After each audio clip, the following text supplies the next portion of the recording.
umekuwa ukihangaika kutafuta connection ili kusudi mambo yako yafanikiwe, siri iko hapa.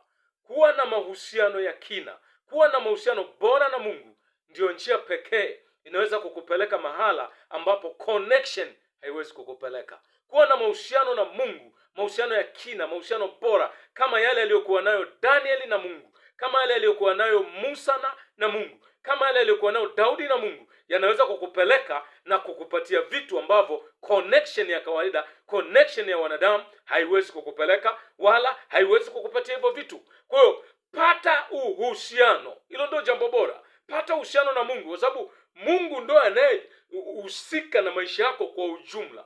Mungu ndiye anayeshikilia maisha yako kwa ujumla. Kwa hiyo ukiwa na mahusiano naye, unaweza ukaongea naye, unaweza ukajadiliana naye. Ukiwa na mahusiano na jinsi hiyo, kama Musa alivyokuwa akijadiliana na Mungu muda wote, kama Daudi alivyokuwa akiongea na Mungu muda wote, basi hayo mahusiano yatakufanya Mungu akupeleke mahali ambako huwezi kupelekwa na connections za wanadamu, huwezi kupelekwa na connections za watu. Kwa sababu connections za watu wakati mwingine zinataka paka utoe rushwa, paka uwe mtu ambaye pengine una hadhi fulani. Kama una hiyo hadhi, hizo connection uzipati. Lakini ukiwa na mahusiano bora, tayari unao connection na Mungu ambaye yenyewe haiangalii hadhi ya mtu, haiangalii hali ya mtu, haiangalii kipato cha mtu, inachoangalia tu ni ule uhusiano. Kwa hiyo tafuta uhusiano na Mungu ili kusudi uweze kupelekwa kule ambako connection haiwezi kukupeleka, kule ambako fedha haiwezi kukupeleka. Katika jina la Yesu Kristo upate uhusiano.